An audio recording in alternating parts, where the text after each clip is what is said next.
What's up, everybody? Welcome to the Curators of Kool. I'm your host, Carl, Wakanda's favorite reporter, a.k.a. Doc Holiday Inn, a.k.a. the T-Shirt King, a.k.a. Mr. Steal Your Girl's Wi-Fi, a.k.a. Dark Kent, a.k.a. Black Man, a.k.a. Bruce Waynes. And today, in honor of Game 7 and all of that good stuff for the NBA, I'm going to talk a little bit about the NBA.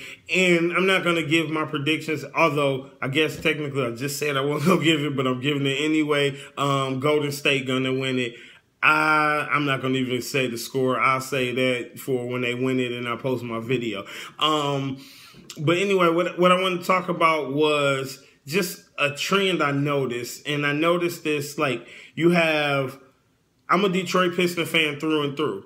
And so there's nothing in me that roots for LeBron. Like, I grew up hating Jordan. He's the greatest player to ever play the game of basketball. But I grew up, like, just really not liking Jordan because he was a rival. Chicago was a rival to the Pistons. And so I'm not going to be a Cavs fan. I'm not going to be a LeBron fan. I'm not going to be, and I'll definitely not be a LeBron fan because I'm not going to forget when he torched the Pistons, and I believe it was 2007 in the conference final when he scored like the last 25 points of fourth quarter overtime. Like, he literally beat the Pistons by himself. So I'll never be a fan of his. But it's something that I noticed, like, people that don't like LeBron and people that don't like Steph Curry or Golden State, they like go extra hard with it. And sometimes what get lost in that is the fact that they're great basketball players and we can't sit back and enjoy it like we should or like we want to because we're so fixated on hating on them. Like I said, I couldn't stand Jordan.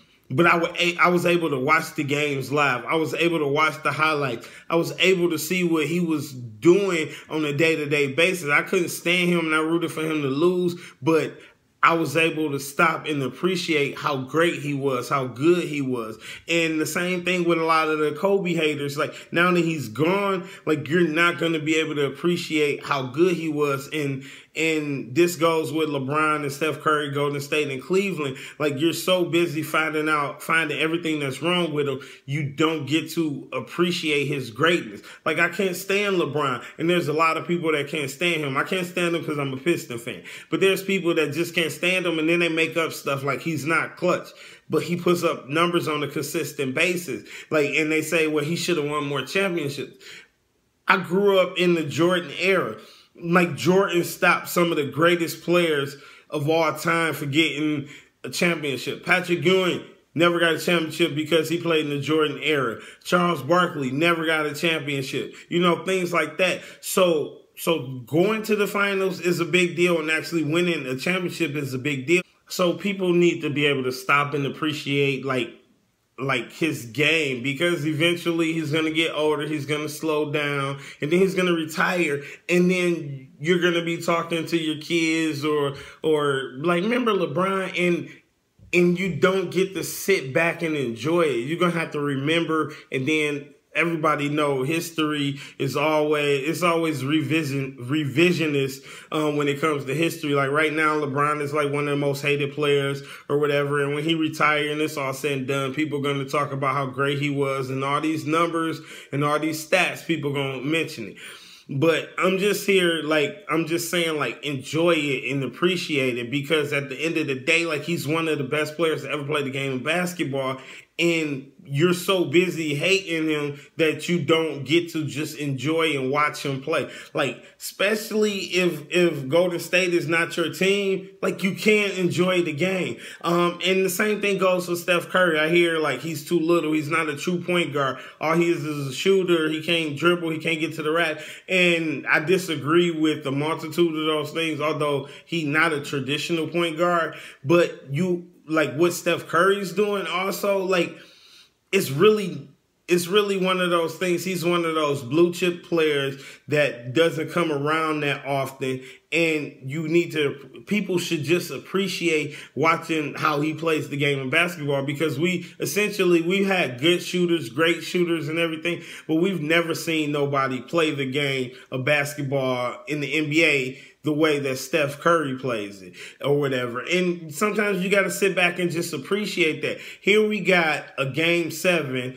of arguably the greatest regular season team of all time, and arguably like one of the greatest players of all time, going head to head in a do or die game 7. And all we can talk about is the NBA rig, LeBron not clutch, Golden State this, Steph this, and we got like 2 of the top 5 point guards going head to head. And we're not just appreciating this. I remember like, before this series started, or even after the first 2 or 3 games, just the playoffs in general, everybody was talking about how whack the playoffs was, how nobody can really just sit there and watch the games. The NBA got so watered down and it's trash and all this stuff. Like, when was the last time you was excited about a game? And, I'm talking about everybody throwing out LeBron stats and stuff like that and all that crazy mess, but I do have a stat. And I made fun of the person on Facebook for posting this stat. It says something like in the last 26 years, there's only been like, I want to say 4 game 7s in the finals of the NBA.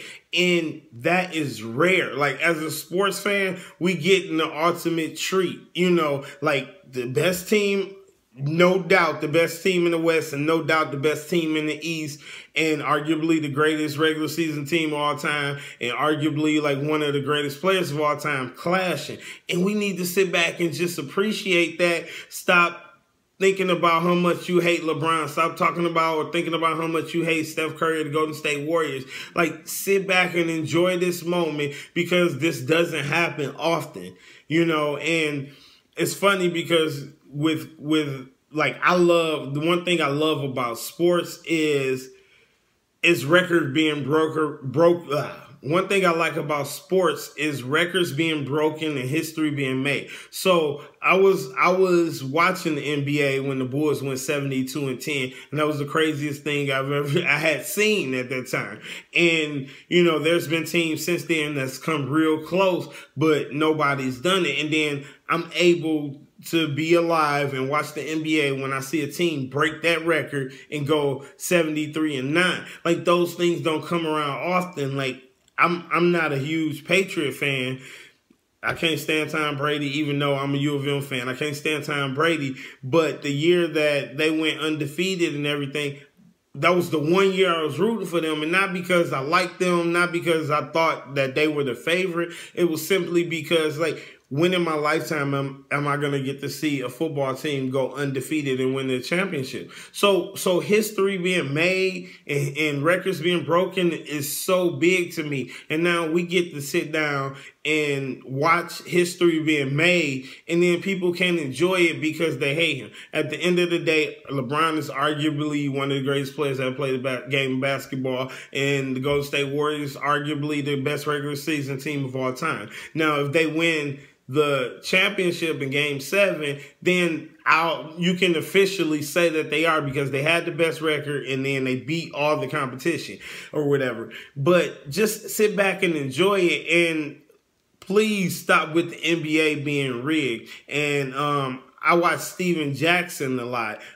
He get on Facebook and he posts his videos. I ain't gonna call him little, like being disrespectful, but he posts his videos. And first of all, like, he definitely needs to be on TV. Please don't go to ESPN, but he definitely needs to be on TV. He knows the game of basketball, and he tell it like it is. But he was just saying that you got LeBron James and the Cavs versus Golden State and Steph Curry, and it's like the unstoppable force meets the immovable object. Something has to happen, and we get to be spectators in watching this game. So no matter who wins the championship of this game 7, all I'm just saying is, like, appreciate and enjoy the game of basketball. Because when you think about it, I work with people that range from a whole bunch of different ages. And I have a son and a daughter that's young. And one thing that I notice and I pay attention to is how much they like LeBron. Like my son, LeBron, is his favorite player. And I remember growing up, we watched Jordan. As much as I couldn't stand him, he was the greatest player, and he is the greatest player ever to play the game of basketball. But people like the older guys were saying Earl Monroe, Dr. J, Bill Russell, Lou Alcindor, all that kind of stuff. And I'm like, yeah, they nice, because I've seen highlights and stuff like that. Like, yeah, they nice, but they not better than Jordan. And that's what this generation is. They know Jordan because he's maintained his state of But that's the thing with Jordan. He's remained relevant because he's infiltrated pop culture and hip hop culture. So he's maintained a state of relevancy because of that. But at the end of the day, they never got to watch Jordan play basketball, sit down on Christmas Day and watch him play basketball live. They never got to experience that. So they know that he's a great player, and they hear like the older generation talk about it.